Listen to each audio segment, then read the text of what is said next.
बल्ला Bol. Hello and welcome to the OG cricket podcast Balla Bol. और IPL की डेली खुराक के साथ अपन हाजिर हैं। बैठकी आज 3 लोगों की लगी है और हमने सुना था कि चाल नवाबी होते हैं, शान नवाबी होती है, लेकिन हार भी नवाबी होती है। इस तरह की हार कल हुई है और आमतौर पर आरसीबी को ट्रोल किया जाता था आरसीबी कह करके, लेकिन आरसीबी की टीम देखिए कितना शानदार खेल रही है। अब तक 3 टीमें हैं इस सीज़न में जो अभी तक हारी नहीं हैं। उनमें से आरसीबी है और पंजाब जो कल जीती और दिल्ली कैपिटल्स जिसके सौरभ भाई फैन हुआ करते हैं। अच्छा। हैं इस बार फैन दिल्ली मैं के? हमेशा फैन रहा इस बार तो बिल्कुल इस तरह की परफॉर्मेंस है। सौरभ भाई हमारे साथ पहले ऑडियो में आते रहे हैं बल्ला बोल में, तो आवाज़ जो सुनते रहे हमारे लिसनर्स वो पहचानते होंगे। पहली बार दिख रहे हैं, है ना? वैसे स्लेजिंग रूम में आते हैं आप जी। और निशांत हैं हमारे साथ, कल भी थे। 3 ताल के मंझले भैया के नाम से मशहूर हैं और ट्विटर पे कमेंट्स आ रहे थे, आपने देखे? हाँ, अगर मैंने देखा किसी ने मेरे को क्या वो इलेक्ट्रिसिटी वाला कुछ तो कमेंट किया था। नहीं, कह रहा था कि मंझले भैया तो ऑलराउंडर निकले, फिल्म से लेकर के क्रिकेट सब कुछ एकदम। तो वो एक जो पेचकस होता है जो हर जगह फिट हर चीज खोल देता है, वो वाला इनको बता देता। सही है। बट लखनऊ की जो हार हुई है, मतलब निराशाजनक हार कही जाएगी। एक तरफा कर दिया मुकाबले को। जब एक इनिंग खत्म हुई थी ना 170 172 पे, मुझे लगा थोड़ा फाइट तो होगा, क्योंकि लखनऊ की जो पिच रही है अमूमन स्पिनर्स के लिए बहुत मददगार रहती है। लेकिन कल दूसरी पारी जैसे ही शुरू हुई, क्या पंजाब की टीम इतना अच्छा खेल गई या पिच का जो मिजाज है, जो स्वभाव है, वो बदल गया? सौरभ, 2 चीज़ें हैं। पहली तो ये कि आपकी जो टीम है, लखनऊ की जो टीम है, ऑक्शन में आपने जो टीम सेलेक्ट की, आपको पता था कि आपके पास जो 2 पेसर जो आपने रिटेन किए हैं, मोहसिन खान और मयंक यादव, उनकी फिटनेस का इशू रहता है, तो आपको अच्छे पेसर्स खरीदने चाहिए थे। दूसरी बात यह है कि जब आपने पहले इनिंग्स खेल ली, आपको दिख रहा है कि फास्ट बॉलर्स को मदद मिल रही है, तो फिर पहले पावर प्ले में पहले 6 ओवर में आपने स्पिनर से 3 ओवर क्यों कराए? और दूसरी बात, सबसे इंपॉर्टेंट बात जो मुझे ऐसा लगता है कि Rishabh Pant as a captain बहुत प्रेशर में नजर आ रहे हैं, बहुत ज़्यादा प्रेशर में। उनको टीम सही नहीं मिली है। देखिए, उनकी गलती नहीं थी कि उनको 27 करोड़ मिले हैं। आपने बिड किया था ऑक्शन में, बिल्कुल टीम आपने बनाई, पंत वहाँ ऑक्शन टेबल पे मौजूद नहीं थे। दूसरे दिन शायद उनसे आपने बात की होगी कि ये प्लेयर ले सकते हैं, वो प्लेयर, तो उन्होंने कुछ नाम दिए होंगे। कहा भी जा रहा है कि दिग्वेश राठी और प्रिंस यादव, ये पंत ने सजेस्ट किए थे कि ये दिल्ली लीग में अच्छा खेल रहे थे, T20 लीग में। उसके बाद आपकी टीम जो है, आपके पास अच्छे मजे खासे कोचेज हैं। जहीर खान है, जस्टिन लैंगर है। जहीर खान और जस्टिन लैंगर क्या कर रहे हैं? लांस क्लूजनर हैं। लांस क्लूजर है। आपकी स्क्वाड का कॉम्बिनेशन समझ में नहीं आ रहा है। और दूसरी बात कि जहीर खान जब वो पोस्ट मैच प्रेस कॉन्फ्रेंस में आए, तो उन्होंने खुल के धावा बोल दिया पिच क्यूरेटर के ऊपर। बिल्कुल, कि उनको समझ, वो कह रहे हैं कि मुझे समझ नहीं आ रहा था कि ये होम गेम था कि अवे गेम। यहाँ तक कह दिया ना कि पंजाब के क्रिकेटर ने तो पिच नहीं बनाई। हाँ। यहाँ तक मामला पहुंच गया है। तो मतलब ये एक अलग एंगल इस आईपीएल में दिख रहा है कि जो टीम्स हैं और जो होम स्टेट एसोसिएशंस हैं, उनके बीच जो सामंजस्य है वो बैठ नहीं रहा है, इस बार लग रहा है। कम से कम 4 ऐसे एसोसिएशंस हैं और टीमें हैं, जिनमें से 3 का तो पिच को लेकर के तनातनी चल रही है। पिच पर किचकिच इसको कह सकते हैं, चल रही है उनके बीच। कोलकाता उनका तो लंबा रहा है, पहले से भी नाखुश रहते हैं। इस बार सुन रहा हूँ मैं स्नेहाशीष गांगुली और प्रवीर मुखर्जी जो क्यूरेटर, उनके साथ भी कुछ हुआ है। वो कह रहे हैं स्नेहाशीष की भाई जो मांग रहे हैं वो दो, पैसे देते हैं वो। प्रवीर कह रहे हैं नहीं, हमारा कुछ वो है सर्टेन, उसको हम नहीं छोड़ सकते आईपीएल के लिए। तो ये भी है। चेन्नई की टीम सरप्राइजिंगली, जो हमेशा मतलब पिच को लेकर के सबसे एक उदाहरण दिया जाता था कि चेन्नई की टीम देखिए उनके पास जो स्ट्रेंथ है स्पिनर्स का, और उसी हिसाब से पिच बनाते हैं। इस बार स्टीफन फ्लेमिंग भी बोल रहे हैं और तीसरी टीम अब लखनऊ बन गई है। हम लोग कल एक चीज़ डिस्कस कर रहे थे कि उस तरफ रिकी पॉन्टिंग है जो कि पंत के साथ पहले दिल्ली कैपिटल्स में थे। उनके सारे स्ट्रैटेजी को ये जानते हैं। मुझे लगता है कि कल जो हम लोग डिस्कस वही हुआ है। रिकी पॉन्टिंग ने अच्छे से इनको रीड किया है और वैसे भी पंत का फॉर्म भी अच्छा नहीं चल रहा है। पंत भी कल खराबी खेले और जो भी लखनऊ की का जो भी पंत के दिमाग में होगा वो I am sure Ricky Ponting ने रीड कर ही लिया होगा। तो कहीं ना कहीं उसका बेनिफिट जो है वो उनको जरूर मिला होगा कल के मैच में। बिल्कुल ऐसा लग रहा है, मतलब जिस तरीके से ये मैच चला है ना। निखिल नाज हमारे लिए मैच रिपोर्ट रिकॉर्ड कर लेते हैं, पहले उनसे सुन लेते हैं उनकी एनालिसिस, उसके बाद अपन थोड़ा इस मैच के बारे में बात करेंगे। उसके बाद डिटेल से आज जो मुकाबला होने वाला है गुजरात टाइटंस और रॉयल चैलेंजर्स बेंगलुरु। पहली बार काफिला चिन्ना स्वामी पहुंच रहा है, तो मजा आने वाला है आज भी। सुनते हैं पहले निखिल नाज से आज का मैच रिपोर्ट। एक और आईपीएल का मुकाबला और एक तरफा नतीजा देखने को मिला। पंजाब किंग्स ने 8 विकेट से हराया लखनऊ सुपर जायंट्स को, और लगभग 4 ओवर अभी भी बाकी थे। तो पिछले कुछ समय से हम देख रहे हैं एक तरफा मुकाबले देखने को मिल रहे हैं, और वही ट्रेंड यहाँ पर भी जारी नज़र आया। मुकाबला था एकाना स्टेडियम में, जो लखनऊ का होम वेन्यू होता है, लेकिन जाहिर है होम वेन्यू ज़रा उनको इतना रास नहीं आया। पहली बात, बड़ी मुश्किल कठिन पिच नज़र आ रही थी, जहाँ बल्लेबाजी इतनी आसान नहीं थी और रन बनाना बड़ा मुश्किल हो रहा था। कितना मुश्किल हो रहा था ये आप अंदाज़ा इस बात से लगा सकते हैं कि निकोलस पूरन जैसा बल्लेबाज, जिन्हें मैं दुनिया का सबसे बेहतरीन T20 बल्लेबाज मानता हूँ, वो 30 गेंदें खेलते हैं और 146 का उनका स्ट्राइक रेट होता है। ऐसा होता नहीं है। या वो 5-6 गेंद खेलें आउट हो जाएं और उतना कम स्ट्राइक रेट है, वो आप समझ सकते हैं। लेकिन 30 गेंदों तक अगर वो रुके हैं मैदान पर, तो 200 के ऊपर वो है 220, 230 वाले स्ट्राइक रेट के बल्लेबाज। 200 के नीचे, 150 से नीचे का स्ट्राइक रेट, यानी काफ़ी मुश्किल थी बैटिंग करने की। शायद यही नतीजा है कि सिर्फ 172 रनों का लक्ष्य उन्होंने पंजाब के लिए रखा, जो आगे जाके पंजाब ने उसका पीछा भी किया। मैं पंजाब की बैटिंग पे आऊँ, लेकिन लखनऊ की बैटिंग की एक और बात कर लें। मुश्किल ज़रूर थी स्थिति, लेकिन सबसे बड़ी हेडलाइन आती है ऋषभ पंत को लेकर। लगातार 3 मैचेस में उनका बल्ला नहीं चला है, और ये अब चिंता का सबब है। क्या कप्तानी का बोझ उन पर ज़्यादा पड़ रहा है? क्या ट्रांजिशन एक नई फ्रैंचाइज में अच्छी तरह से नहीं कर पाए? क्या वाइट बॉल में उनका बल्ला अब उतना नहीं चल पाएगा? क्या गेंदबाजों ने उनको फिगर आउट कर लिया है? ढेर सारे सवाल हैं, आप देख सकते हैं उसके पीछे की क्या कारण हो सकता है। अलग अलग कारण का मिश्रण भी हो सकता है, लेकिन बात यह है कि फिलहाल एक रेस चल रही है, एक दौड़ चल रही है। आईपीएल की दौड़ अलग है, कौन है टॉप में कौन है नीचे में। दौड़ है भारतीय T20 टीम के विकेट कीपर बल्लेबाज की दौड़, क्योंकि वहाँ कोई अपनी जगह पक्की नहीं कर पाया। संजू सैमसंग इस वक्त शायद रेस में आ गए, ऋषभ पंत भी हैं, हो सकता है ध्रुव जुरैल भी हों, ईशान किशन भी हैं, KL राहुल भी हैं, बहुत लोग हैं। लेकिन ऋषभ पंत का अगर ये प्रदर्शन रहा तो शायद उनको वो जगह नहीं मिलेगी विकेट कीपर बल्लेबाज की जिसकी वो तलाश कर रहे हैं। शायद संजू सैमसंग उनसे आगे ही रहे। बहरहाल उनके पास अभी ये IPL बचा है, काफ़ी सारे मैचेस बचे हैं अपनी जगह वहाँ पक्की करने के लिए, क्योंकि अगर आपको याद हो ODI क्रिकेट में भी उनके हाथ से पहले 11 की जगह जा चुकी है, T20 क्रिकेट से भी चली जाएगी, ऐसा वो चाहेंगे नहीं। उसके लिए उनके बल्ले को जल्दी रन बनाने पड़ेंगे, उससे उनका तो फ़ायदा होगा, टीम को भी फ़ायदा होगा, क्योंकि अभी टीम इस हार के बाद नीचे जाती जा रही है। 3 मैचेस खेले हैं, 2 वो हार गए हैं। पंजाब ऊपर 2 मैचेस खेले हैं, 2 के 2 जीता है, बल्कि 3 ही टीमें रह गई हैं इस टूर्नामेंट में जिन्होंने एक भी मुकाबला नहीं हारा है अभी तक। वो हैं RCB, वो हैं दिल्ली कैपिटल्स, और वो हैं आपके पंजाब किंग्स। टॉप 3 टीमें इस वक्त IPL में। पंजाब के लिए सबसे पहले प्रभ सिमरन के बारे में बात कर लेते हैं। एक ऐसा खिलाड़ी जिस पर लगातार भरोसा दिखाती आई है पंजाब की टीम, हॉट एंड कोल्ड चलते रहे हैं, लेकिन आज वो उम्मीदों पर पूरी तरह से खरे उतरे। 69 बनाते हैं, शानदार स्ट्राइक रेट के साथ, 200 से ज़्यादा उनका स्ट्राइक रेट था। तो देखिए वो कठिन पिच ज़रूर थी जैसे मैंने बताया, और ये भी कहना सही होगा कि शायद दूसरी पारी आते आते थोड़ी बेहतर हो गई थी पिच बैटिंग करने के लिए, लेकिन आज प्रभ सिमरन ने दिखाया क्यों उन्हें इतना लगातार बैक किया जाता है। लेकिन स्टैंड आउट परफॉर्मर रहेंगे श्रेयस अय्यर। अर्धशतक उन्होंने लगाया, और क्यों कह रहा हूँ stand out performer, top scorer नहीं है, इसलिए कह रहा हूँ क्योंकि अब ऑरेंज कैप की रेस में दूसरे पायदान पर आ गए, सिर्फ निकोलस पूरन से पीछे।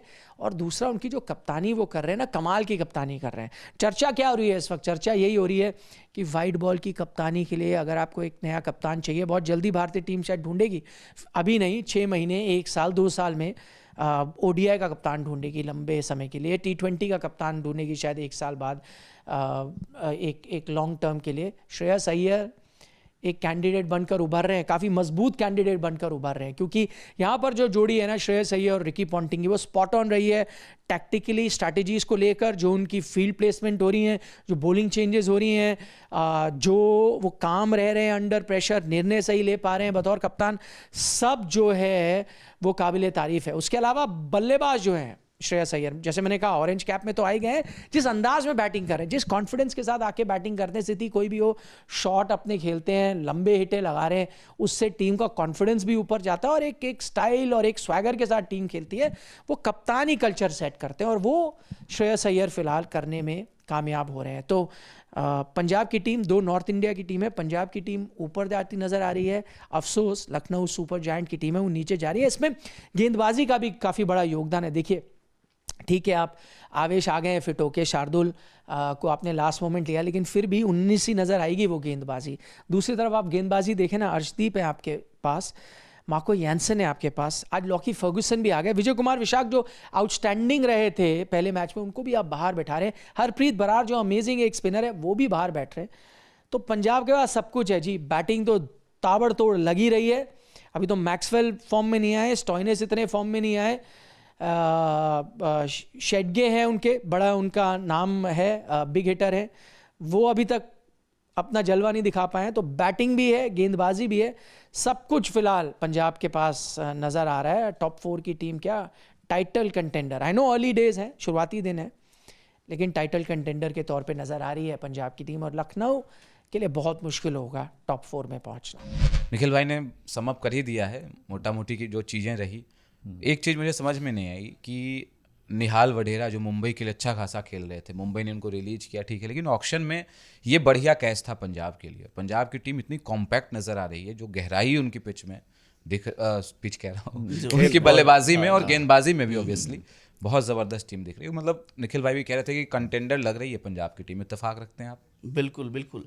बताया जब ऑक्शन के पहले जब पंजाब ने लगभग अपनी पूरी टीम रिलीज़ कर दी थी, तो सब ये सवाल उठा रहे हैं थे कि भाई हर साल तो उनका यही ड्रामा है, ऑक्शन के पहले आते हैं, पूरी स्लेट खाली कर देते हैं, फिर जाते हैं उलूल जुलूल खिलाड़ी खरीद के लाते हैं और कुछ होता नहीं है इनसे। लेकिन इस बार पॉन्टिंग ने जो कॉम्बिनेशन बनाई है और जो प्लेयर्स खरीदे हैं, उनके पास पर्स था और पर्स को अच्छी तरह स्पेंड किया है। बिल्कुल, जहाँ आप देखें तो अर्शदीप, चहल और श्रेयस अय्यर पे 18 और 26 करोड़ स्पेंड किए।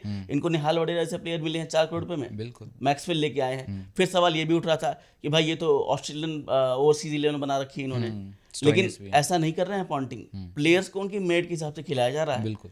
और आप ये देखिए कि हर मैच में उनका एक नया मैच विनर निकल के आ रहा है। इसका मतलब ये है कि उन्होंने स्क्वाड सेलेक्ट की है और उस तरीके से प्लानिंग कर रखी है प्रॉपर तरीके से। तो इस बार डेफिनेटली, क्योंकि बॉलिंग में डेप्थ है उनकी, बैटिंग में डेप्थ है। आप ये देखिए निहाल वडेरा, मुझे तो उस दिन जब वो ऑक्शन हो रहा था तो मैं ऑक्शन कवर कर रहा था यहीं ऊपर ऑफिस में, उस दिन मुझे समझ नहीं आया कि निहाल वडेरा जैसे प्लेयर के लिए बिडिंग हो क्यों नहीं रही है। सरप्राइज था मैं भी। बिल्कुल 4 करोड़ में आपको निहाल वडेरा मिल गया, स्टील था एकदम। बिल्कुल। और जिस तरह की परफॉर्मेंस वो बंदा देता आया है पिछले 2 साल में मुंबई इंडियंस के लिए, मुंबई इंडियंस को तो रिलीज करना ही था क्योंकि उनके पास ऑलरेडी इतने सारे बड़े नाम हैं, लेकिन बाकी टीमों को, दिल्ली को ज़रूरत थी, चेन्नई को ज़रूरत थी, आरसीबी को ज़रूरत थी, पंजाब को ज़रूरत थी, बस पंजाब को 4 करोड़ मिल गया। और आप देखिए परफॉर्मेंस, होम टीम में लुधियाना से आता है लड़का। और पंत के लिए जहाँ तक आप बताएं, पंत 27 करोड़ में बिके थे, है ना, और अभी तक 3 मुकाबले में 17 रन बनाए। 27 रन बनाने में कितने मैच लगने वाले हैं पंत को? ये देखिए क्या है ना कि अभी हम लोग पहले भी डिस्कस कर रहे थे कि 27 करोड़ जो उनको उनके फ्रेंचाइजी ने दिया है, और ट्विटर पे ना लोग बहुत चालू हो जाते हैं कि इतने पैसे दिए, ये खेल नहीं रहा। बट ठीक है यार, आपके पैसे नहीं गए ना, जिसके गए उसको डील करने दो। और ऐसा अक्सर होता है कि जब भी आप महंगे प्लेयर्स को खरीदते हो ना, कई बार होता है कि वो परफॉर्म नहीं करते। क्रिस मॉरिस को राजस्थान ने 16 करोड़ 17 करोड़ में खरीदा था। ग्लेन मैक्सवेल को लेकर के सहवाग अक्सर ट्वीट किया करते थे पहले, अगर आपको याद होगा कि इतने पैसे इनको लिया गया और ये कभी परफॉर्म नहीं करते। तो ये सब चीज़ें होते रहती है। उनके प्राइस वैल्यू पे फोकस नहीं करना चाहिए, उनके क्रिकेटिंग स्किल पे बात हो तो ज़्यादा बेटर है। बट पंत हमेशा कम बैक तो जरूर करते हैं। तो आई एम श्योर अभी लंबा टूर्नामेंट है, हम लोग अभी बहुत अर्ली स्टेज में है, तो अभी आई एम श्योर कि अभी पंत जो है वो अपना कैप्टन नॉक दिखाएंगे। उनके लिए भी अपॉर्चुनिटी है अपने आप को प्रूव करने का। बिल्कुल। मैं एक्सपेक्ट कर रहा था ना कि पंत ऑरेंज कैप की रेस में दौड़ेंगे, पंत ने ऑरेंज ग्लोव्स निकाल लिए। देखा आपने? पंत ऑरेंज कैप की दौड़े, मुझे लग रहा है 2018 के बाद कभी दौड़े ही नहीं। हाँ। तो 2018 का जो सीजन था वो ब्रेक थ्रू सीजन था। उसके बाद मुझे लग रहा है पिछले साल जब ये दिल्ली के लिए खेले तो अच्छी बैटिंग की इन्होंने, शायद इसी वजह से इनके स्टॉक्स काफी हाई थे। Wicket keeper, brand value, captain और मिडिल ऑर्डर बैटर, ओपनिंग भी कर सकते हैं, तो शायद इस वजह से पैसे लगाए हैं। अभी तक है, सही कह रहे हैं, 3 मैच हुए हैं, तो अभी ये नहीं कहना मुश्किल होगा कि फ्लॉप हो चुके हैं, लेकिन अर्ली साइंस अच्छे नहीं दिख रहे हैं पंत के लिए। प्रेशर बढ़ता ही जा रहा है और उनके चेहरे से दिख रहा है जितना मतलब फ्री साउल फ्री बर्ड दिखते हैं, वो लोड लेने वाला नहीं खिलाड़ी, आराम से खेलता है, वैसा दिख नहीं रहा है पंत को। हो सकता है नई जगह होता है ना कई बार। उनके कैप्टनसी स्किल पे वैसे भी शुरू से सवाल उठता है। इवन दिल्ली कैपिटल्स में भी जब वो थे तो वो लोग वो कहते थे कि इनमें वो वाली बात नहीं है। मुझे तो याद है जब वो नए नए आए थे टीम में, उनके विकेट कीपिंग स्किल को लेके कितना लोग क्रिटिसाइज करते थे और सीधे धोनी से कंपेयर कर देते। तो पंत ऐसे बंदे ना जो शुरू से ही प्रेशर में रहे, जब से बेचारे का चाहे वो आईपीएल डेब्यू हो या इंटरनेशनल डेब्यू हो, उनको हमेशा प्रेशर में ही रहना पड़ा है। और हालांकि वो अच्छा खेलते हैं, आप ऑस्ट्रेलिया वगैरह में उनके सीरीज आपको रेड बॉल क्रिकेट में तो रेड बॉल क्रिकेट में तो दुनिया के सबसे बेहतरीन विकेट कीपर बैटर है, ये मैं अग्री करता हूँ। जैसा निखिल भाई भी कह रहे थे अपने उसमें एनालिसिस में, उसमें बता रहे थे। लेकिन क्या जो वाइट बॉल क्रिकेट है पंत का, वो डिक्लाइन पे है। हम मान लें कि अब पंत टीम इंडिया के लिहाज से क्या पंत की वापसी वाइट बॉल टीम में मुश्किल है? अभी तो ऐसा ही लग रहा है। वर्ल्ड कप जीते आप, T20 वर्ल्ड कप, उसमें आप फाइनल खेले, कोई परफॉर्मेंस नहीं थी पूरे वर्ल्ड कप में। एक पाकिस्तान के अगेंस्ट अच्छी बैटिंग, कैच छूटे थे उसमें। हाँ, उसके बाद आपको चैंपियंस ट्रॉफी के लिए सिलेक्ट किया गया, आप गए वहां पर, आप बेंच पे बैठे रहे पूरे सारे मैचेस में। केएल राहुल को प्रेफर किया गौतम गंभीर ने, तो साफ दिख रहा है कि कोच का भरोसा नहीं है आप पर लिमिटेड ओवर्स में। और इसके पीछे ये भी कुछ लोगों ने पॉइंट आउट किया है कि जो ऑस्ट्रेलिया टूर में जिस तरह के शॉट्स खेल के वो आउट हुए थे, स्टूपिड अब ऐड भी बन गया। सुनील गावस्कर जी ने जो कहा था। तो और गंभीर भी काफी खुश नहीं थे, रिपोर्ट्स आ रही थी कि गंभीर बिल्कुल ही खुश नहीं थे ऋषभ पंत से, क्योंकि ऋषभ पंत इंडिया के बेस्ट टेस्ट बैटर कहे जा रहे हैं अभी, क्योंकि कोहली वगैरह का फॉर्म तो वैसा है नहीं, उस तरह से उनके रन नहीं बने ऑस्ट्रेलिया में इस बार, और चैंपियंस ट्रॉफी भी नहीं खेले। फिर आप आईपीएल आते हैं 27 करोड़ की मार्केट वैल्यू लेके, और कप्तानी भी अच्छी नहीं हो रही है, पूरन की वजह से आप एक मैच जीत गए, बाकी 2 मैच आप हार चुके हैं, तो प्रेशर तो बढ़ता ही जाएगा। और इस तरह से मुझे लगता नहीं है कि इनकी वापसी हो पाएगी, बिकॉज कंपटीशन काफी टफ है। प्रॉब्लम ऑफ प्लेंटी भी तो है ना, इतने सारे लोग कंटेंडर है। संजू सैमसन है एक तरह से, ऊपर से ईशान किशन भी है, हां, जीतेश शर्मा भी अपना नाम दे रहे हैं, केएल राहुल भी है, केएल राहुल इनफैक्ट तो कर ही रहे हैं बैटरी और विकेट कीपर के तौर पे। तो कंपटीशन बहुत ज्यादा है और मुश्किल होगा ऋषभ पंत के लिए वापसी करना। लेकिन पंत कमबैक किंग है, देखिए शायद इस बार भी कमबैक हो जाए। बिल्कुल, उम्मीद तो यही करेंगे कि पंत जिस तरह के खिलाड़ी जैसा जज्बा दिखाते हैं, उम्मीद करूंगा कि लखनऊ के लिए वो एक बार फिर से खेलें, कुछ एक पारियां निकल के आए। उनके सीरियस इंजरी होने के बाद भी अगर वो बंदा खेलने आया है, वो तो आई एम श्योर उसमें पैशन की तो कमी नहीं है। अभी वेट करना चाहिए, इतना ज्यादा हमलावर नहीं होना चाहिए। मौका दीजिए भाई, अभी मालिकान को कोई दिक्कत नहीं है, तो आप क्यों इतना उछल रहे हो? 3 मैचेस हुए हैं बस, यस। बट लखनऊ को ना समहाउ अगर अपने कैंपेन को ट्रैक पर लाना है, तो पंत को, हालांकि हमें थोड़ा सा फिनिशिंग प्रोएस जो कहते हैं ना, कल दिखा जाके समद का दिखाया, समझ ने कि क्यों इतना हाई रेट उनको किया जाता है, और आयुष बडोनी का पिच भी, मतलब पिच का भी कसूर तो है ना। पहली पारी में गेंद फंस के आ रही थी बल्ले पर, उतनी इजीली आ नहीं रही थी, तो थोड़ा कहीं ना कहीं वहाँ भी गफलत हो गई उनके साथ। वो तो जहीर खान ने बोल ही दिया कि ऐसा लग रहा था कि पंजाब के क्यूरेटर ने पिच बनाई थी। और ये मतलब एक्सक्यूज आपको लगता है जनरली एक एक्सक्यूज है, कंप्लेन है, क्या है ये? एक मतलब जेन्युइन रीजन है, क्या है? नहीं, मुझे ऐसा लग रहा है कि इस आईपीएल के पहले वीक में अगर आपने देखा तो 200 स्कोर काफी इजीली बन रहा था। नेक्स्ट वीक में वो बन नहीं रहा है, तो टीम्स उस हिसाब से उन्होंने अपना स्क्वाड बनाया। जैसे पंजाब, लखनऊ ने क्या किया आप देखिए, तो उनके 4 ओवरसीज स्लॉट होते हैं, उसमें से 3 उन्होंने हैवी वेट बैटर रखे हैं, एडम मार्करम, मिचेल मार्श और निकोलस पूरन। नीचे जो एक स्पॉट बनती है, जो एक और स्पॉट बनती है, उसमें डेविड मिलर खेलते हैं, तो एक ही इनके पास ओवरसीज पेसर है, समाज वो खेल नहीं रहा है। तो इनका यही वो आइडिया था, यही एसआरएच वाला, कि बड़े रन बनाओ, 250 260 बनाओ और उसको डिफेंड करो, क्योंकि उनके पास बॉलिंग नहीं है, इंजर्ड 11 कह सकते हैं। बिल्कुल। तो पिच को ब्लेम करना मुझे थोड़ा लगता है ना कि थोड़ा ज़्यादा होता है, क्योंकि आप चैंपियन क्रिकेटर्स लोग जो होते हैं ना, वो पिच को रीड तो कर ही लेते हैं कि वो फंस के आएगी या आएगी, फिर उस हिसाब से अपनी स्ट्रैटेजी बनाते हैं। आप पोस्ट मैच अब जाकर के पिच को ब्लेम करना, वो मेरे हिसाब से सही नहीं है। अगर पहले भी हमने हिस्ट्री में ही बहुत अच्छे ऐसे इंटरनेशनल मैचेस देखे हैं।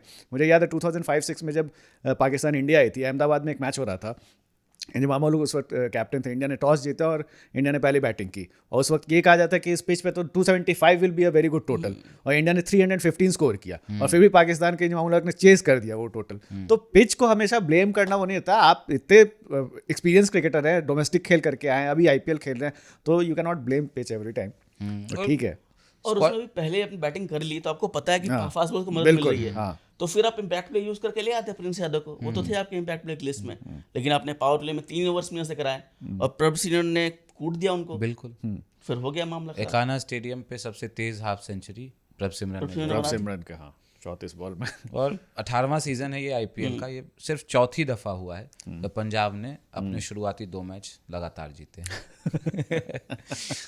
ये तो होता है और पंजाब के में साथ। शायद ऐसा पहली बार है कि उन्होंने कोई अच्छा टोटल चेज किया है विदाउट ओवरसीज बैटर। बिल्कुल। तो चारों देसी बैट्समैन थे, इंडियन बैट्समैन थे जिन्होंने रन बनाया है। पंजाब के साथ जिंक्स हमेशा रहता है ना कि ये टीम अच्छी है लेकिन जीतती नहीं है, जो आरसीबी के साथ भी होता था। पंजाब के जब क्रिस गेल भी होते थे पंजाब में, तब भी होता था कि यार कौन high नहीं scoring खेला है, हाँ। गिलक्रिस्ट खेले हैं, युवराज खेले सबने हैं, खेला मैक्सवेल है। खेले हैं, सभी खेले हुए हैं। और ये वो टीम है जो कि मैच जीतते जीतते हार हार जाती हार जाती थी, एग्जैक्टली। है। कि आपका देख रहे हैं कि 19 ओवर में मुझे याद है वो इवन आप 200 क्रॉस करने हाँ। के बाद भी 200 का स्कोर आप पोस्ट करो फिर भी आप हार जाते हो, डिफेंड नहीं कर पाते। मुझे याद है मुंबई इंडियंस के अगेंस्ट इनका मैच जिसमें मुंबई ने पहले बैटिंग की, 200 रन बनाए।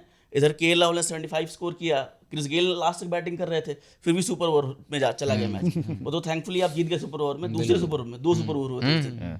तो पंजाब की टीम ऐसी मानी जाती है, लेकिन इस बार वो चीज़ दिखने रही है। ये मैच जल्दी खत्म कर रहे हैं ये लोग। बिल्कुल, मतलब लग रहा था मुझे, फिर लग रहा था कि 200 का भी टारगेट होता ना तो ये टीम चेज कर देती। चेज कर जाती जिस तरह की बैटिंग लाइनअप लग रही थी। 16 ओवर में उन्होंने 22 बॉल स्पेयर रहते हुए उन्होंने टारगेट को वो कर लिया। बहुत ज़बरदस्त खेल रही है पंजाब की टीम। एक्सप्लोसिव। आज के मैच की बात थोड़ी कर लेते हैं। आज विराट कोहली की रॉयल चैलेंजर्स बेंगलुरु है और सामने शुभमन गिल की गुजरात टाइटंस। मतलब विराट कोहली इसलिए कह रहा हूँ क्योंकि पहचान तो वही है, चेहरा तो वही है। बिल्कुल। तो किंग बनाम प्रिंस की ये भिड़ंत है। और होम ग्राउंड पे है, होम ग्राउंड में चिन्नास्वामी पे है, मुकाबला। और में है। चिन्नास्वामी तो वैसे पिच तो ऐसी है, रनों से भरपूर रहती है। एक हाई स्कोरिंग मुकाबला एक्सपेक्ट करें आज। बॉलर के लिए ग्रेवयार्ड माना जाता है बैंगलोर के पिच को। तो और वहाँ पे लंबे लंबे छक्के भी लगते हैं क्योंकि बाउंड्री लाइन जो है वो थोड़ा छोटा है। स्क्वायर बाउंड्रीज तो खास करके बहुत छोटी हैं। तो हम एक्सपेक्ट तो करेंगे कि आज भी जो है वो बड़ा एक रन target- फीस्ट एक देखने को मिलेगा हमें। बिल्कुल। अब यही इसी बात पे डिपेंड करता है कि मेरा बस एक ही कंसर्न है कि सिराज पहले चिन्नास्वामी में खेले हैं। हाँ, पहली बार वो अपने विराट भैया के अगेंस्ट बॉलिंग करेंगे। कहीं पर भी हमने नहीं देखा उनको बॉलिंग करते हुए। सही बात है। ठीक है। और दूसरी बात यह है कि गुजरात ने अपने आधे पैसे लगा दिए थे बॉलर्स पे। उनकी बैटिंग लाइनअप जो ओपनर्स हैं, जो ऊपर के तीन तीन चार जो बैट्समैन है, उनसे लगता है कि रन बनेंगे तो बनेंगे, मिडिल ऑर्डर है ही नहीं। ऐसा लगता है। बिल्कुल टॉप ऑर्डर है, फिर लास्ट में एकदम टेल एंडर्स हो जाते हैं। मेरे लोअर लिए मिडिल ऑर्डर। सबसे सरप्राइजिंग बात है कि ग्लेन फिलिप्स जैसा प्लेयर जिसने चैंपियनशिप में इतनी अच्छी परफॉर्मेंस दी, अभी तक ये खेला नहीं एक मैच में। 3D प्लेयर है भाई वो तो। तो मुझे ऐसा लगता है कि शायद इस मैच में वो शेरफन रदरफोर्ड की जगह इसको खिलाएं। खिलाना चाहिए, क्यों नहीं खिलाना। रदरफोर्ड से एनी डे बेटर वो क्योंकि आरसीबी की टीम पूरी लय में नजर आ रही है। और अगर आरसीबी ने चेपॉक में 190 प्लस स्कोर कर दिया है, तो आप देखिए वो चिन्नास्वामी में क्या करने वाले हैं। उनकी बैटलाइन में पूरी तरह से पावर पैक्ड है, पूरी तरीके से। फिल सॉल्ट बहुत बढ़िया बाय था उनके लिए। फिल सॉल्ट, विराट कोहली, पडिक्कल भी 150 की स्ट्राइक रेट से बना रहे हैं। पाटीदार स्पिनर्स को इतना शानदार खेलता है वो। पटीदार है, उसके बाद लिविंगस्टन आ रहे हैं और कुणाल पांडे आ रहे हैं। तो बैटिंग लाइन बहुत अच्छी है। सुयश है। सुयश है, बॉलिंग भी बहुत अच्छी है उनकी भाई। जॉश हेजलवुड क्या कमाल की बॉलिंग कर रहे हैं, हार्ड लेंथ पे एकदम टेस्ट मैच लेंथ की गेंदबाजी कर रहा है बंदा वो। जॉश हेजलवुड तो मुझे लगता है कि बहुत अंडररेटेड है। बिल्कुल एग्री। अगर बुमराह के बाद मुझे लगता है बुमराह बेस्ट बॉलर है अगर ऑल फॉर्मेट, तो हेजलवुड दूसरे नंबर थोड़े से इससे पीछे हैं बस। T20 फॉर्मेट हर फॉर्मेट में, टेस्ट, ओडीआई, T20 आप देखिए वर्ल्ड कप में उनकी वैसी परफॉर्मेंस थी। सूर्य कुमार यादव को उन्होंने थका के रखा था, फाइन में रन बना दिया और फिर आउट कर दिया। आप ऑस्ट्रेलिया चले जाए, वहां पे वो विकेट लेते हैं। T20 वर्ल्ड कप जब ऑस्ट्रेलिया जीती थी तो उसमें हेजलवुड का काफ़ी बड़ा योगदान था। अभी आप देखिए आईपीएल में वो चाहे वो लखनऊ के लिए खेले, चाहे वो चेन्नई के लिए खेलें, चाहे वो बेंगलोर के लिए खेलें, हर जगह उनकी परफॉर्मेंस है। ना रन देते हैं और विकेट भी लेते हैं। जिस प्रिसीजन के साथ एक लेंथ को एकदम कंसिस्टेंटली हिट करते हैं, बहुत ज़बरदस्त गेंदबाज हैं। और मुझे लगता है ना आरसीबी ने बेंगलुरु के ग्राउंड को देखते हुए इनको अच्छा एक मतलब इंक्लूजन है इसमें टीम में। बट एक चीज है कि होम ग्राउंड में चिन्नास्वामी में आरसीबी का रिकॉर्ड बड़ा अच्छा नहीं है। मतलब ये एक उनके अगेंस्ट जाता है कि जो होम एडवांटेज जो कहा जाता है कि टीम को, वो इनके साथ नहीं है। इनके साथ होम डिसएडवांटेज रहता है हमेशा। लेकिन इस बार कहीं ना कहीं थोड़ा मतलब लूप होल्स को ना कम किया है। इस बार बॉलिंग अच्छी है, बॉलिंग अच्छी है, यश दयाल बढ़िया क्योंकि आप देखिए भुवनेश्वर और हेजलवुड आपकी बॉलिंग शुरू कर रहे हैं। फिर यश दयाल है आपके पास, सुयश हैं, कृणाल हैं, स्वप्निल को भी ला सकते हैं आप, लिविंगस्टन भी बॉलिंग करते हैं, लेग स्पिन ऑफ स्पिन दोनों करते हैं। तो काफी ये युजवेंचुअल को ये लोग मिस भी नहीं कर रहा उतना। हाँ, इस बार मिस कर रहे हैं क्योंकि प्लानिंग अच्छी थी ऑक्शन के पहले। हर स्पॉट के लिए उन्होंने प्रॉपर प्लानिंग कर रखी थी। 4 प्लेयर, ये नहीं मिलेगा तो ये नहीं मिलेगा तो ये। तो टीम अच्छी लग रही है। बट यही है ना कि कोहली के कैप्टनशिप में इस तरह की बातें हम लोगों ने आरसीबी के बारे में नहीं सुनी जितना तरह से पाटीदार की कैप्टनशिप में हम लोग ये सब कह रहे हैं आरसीबी के बारे में। तो पता है आपको, उस दिन मैं एक स्टैट देख रहा था, किसने ट्वीट किया था कि चेन्नई में ये दूसरी बार जीते वो लोग चेपॉक में चेन्नई के अगेंस्ट, ठीक है। 18 साल के बाद। हाँ, पहली बार जब जीते थे तो विराट कोहली टी20 डेब्यू भी नहीं किया था इंडिया के लिए, हाँ, और दूसरी बार जब जीते हैं तो वो रिटायर हो चुके हैं। हाँ, यस। तो आरसीबी कैप्टन बने, आरसीबी कैप्टन से चले गए, उसके बाद एक कैप्टन आए वो भी चले गए, दूसरे कैप्टन ने वो मैच जीता है। हाँ, तो लग रहा है इस बार टीम कुछ अलग है, शायद चैलेंज करे टाइटल के लिए। चेपॉक जैसी पिच पर उन्होंने 196 टांग दिए थे, तो यहाँ बेंगलोर में तो क्या करेंगे समझ में नहीं आ रहा है। बिल्कुल, है ना, मतलब जबरदस्त। मुझे लग रहा है कि 220 प्लस तो जाएगा। डिपेंड्स बैटिंग पहले कौन कर रहा है। नहीं, गुजरात की भी टीम तो साई सुदर्शन बढ़िया बल्लेबाजी कर रहे हैं, शुभमन गिल अच्छे फॉर्म में, अच्छे टच में नजर आ रहे हैं, बड़ी पारी नहीं आई है लेकिन टच में अच्छे लग रहे हैं। नहीं, वही जो हम लोग मिडिल ऑर्डर थोड़ा सा कमजोर है उनका, तो इनकेस अगर इनके ओपनर जल्दी निकल जाते हैं, अगर गुजरात पहले बैटिंग करते, ओपनर्स पहले आउट हो जाते हैं, तो फिर हमको लगता है वो लो स्कोरिंग हो जाएगा। और भुवनेश्वर कुमार का रिकॉर्ड अच्छा रहा है, बटलर को कितनी बार उन्होंने आउट किया है। या मतलब हेजलवुड और भुवनेश्वर अगर आपके बॉलिंग स्टार्ट कर रहे हैं तो किसी भी पिच पे सामने वाली टीम को तो डरना तो चाहिए, बिल्कुल, और संभल के खेलना चाहिए। सही बात है। भुवनेश्वर तो शुरू से स्विंग बॉलिंग में तो खैर उस्ताद प्रवीण कुमार के बाद कोई अच्छा प्रवीण बॉलर कुमार के बाद कोई अच्छा इंडिया में स्विंग बॉलर करना था तो भुवनेश्वर कुमार ही है। भुवनेश्वर कुमार है, बिल्कुल। और भुवनेश्वर कुमार के बाद संदीप शर्मा को मैं रखता हूँ वहाँ पे। मतलब तीनों एक शैली के गेंदबाज हैं, नई गेंद के साथ। अब तो संदीप चूंकि डेथ ओवर्स में ज्यादा बॉलिंग करते हैं, बट एक शैली के क्योंकि गेंदबाज। संदीप ने अपने आर्सेनल में वो स्लो कटर्स और ये सब ज्यादा डेवलप कर लिया ना, यॉर्कर्स अच्छे मारते थे। और सीएसके के फैंस तो काफी याद कर रहे हैं जब से धोनी को आउट कर दिया, हेटमायर और संदीप को काफी याद किया जा रहा है सीएसके फैन बेस के दौरान। ट्रू। लेकिन एक बात बताइए, ये जो टाइम आउट होता है, दूसरी बार ऐसा हुआ ना कि स्कोर मतलब मैच बिल्कुल खत्म होने को था, टाइम आउट ले लिया गया। क्या स्ट्रेटेजी है इसके पीछे, स्ट्रेटेजिक टाइम आउट जो लिया जा रहा है? अब मैं ये तो नहीं बता सकता क्या स्ट्रेटजी है, लेकिन काफी लोग ये कह रहे थे सोशल मीडिया पे कि शायद स्ट्रेटेजिक टाइम आउट में पंजाब की टीम प्रीति जिंटा से फोन पे बात कर रही थी कि आज पराठे किस चीज के बनने वाले हैं। तो उधर लखनऊ की या फिर लखनऊ की बिरयानी आ रही होगी, थोड़ा रास्ते में ट्रैफिक में फंस गई होगी, चलो 2 मिनट और निकाल लिया जाए। लखनऊ के प्लेयर्स ये सोचे थे कि ओनर से बचे कैसे इस परफॉर्मेंस के बाद। सही बात है। लेकिन आपने देखा निहाल बढेरा के पास चांस था, वो सिंगल या चौका मार सकते थे, रोक दिया उस गेंद को। पूरा गेम चल रहा है। हाँ, गेम तो चलता ही है, थोड़ा बहुत ब्रॉडकास्टर्स को भी देखना पड़ता है। कोई तो है जो निज़ाम हस्ती चला रहा है वही खुदा है। तो प्रेडिक्शन करिए, आज का मैच किसको देख रहे हैं आप जीतता हुआ? आरसीबी। हाँ, मतलब हैट्रिक लगा देगी जीत की। मतलब होम डिसएडवांटेज तो रहता है, लेकिन ये जो बॉलिंग लाइनअप है, इस बॉलिंग लाइनअप और इस बैटिंग प्रावेस के साथ, क्योंकि उनके साथ क्या होता था ना कि ओपनिंग के बैटर्स अच्छे होते थे, गेल उनके पास रहे हैं, डिविलियर्स रहे हैं, फिर अभी भी उनके पास फाफ रहते थे, लेकिन लोअर मिडिल ऑर्डर में कोई नहीं मिलता था। इस बार उनके पास कृणाल, जितेश, ऐसे बैटर्स नीचे बैठे हुए हैं। जितेश को तो मौका ही नहीं मिला, टिम डेविड पिछले मैच में खेले। तो ये जो प्लेयर्स हैं और इनकी जो बॉलिंग लाइनअप की जो डेप्थ है, इस बार शायद मुझे लग रहा है गुजरात टाइटंस का मिडिल ऑर्डर की वजह से वो शायद वो मैच जीत नहीं पाएंगे। आप गुजरात, मुझे भी वही लग रहा है कि आरसीबी ही, क्योंकि अभी जिस तरीके का परफॉर्मेंस ये लोग दे रहे हैं और जो डूइंग द अनथिंकेबल जो कर रहे हैं, चेपॉक में जाकर के हरा दिया 18 साल के बाद, और वहाँ पे भी इनके लिए एडवांटेज नहीं था, और यहाँ पे भी डिसएडवांटेज है, होम डिसएडवांटेज है, लेकिन इस बार जो है वो चेंज करने वाले अपने।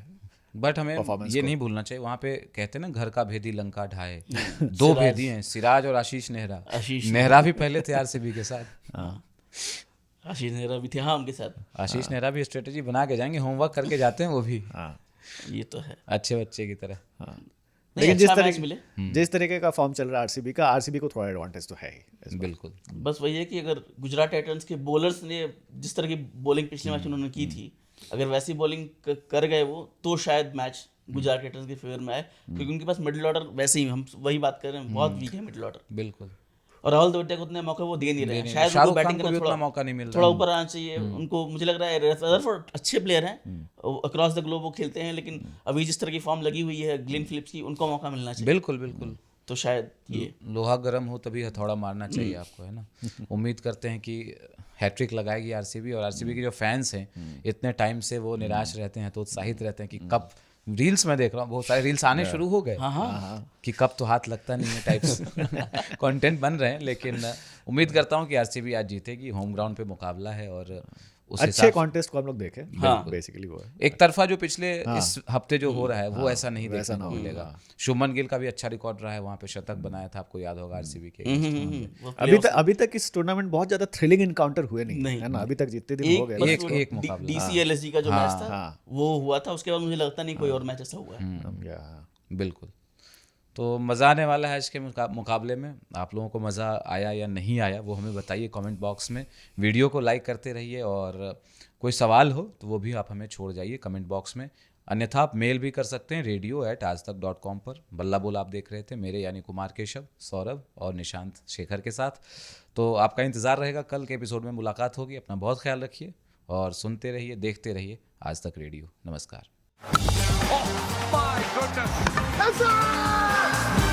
बल्ला बोल।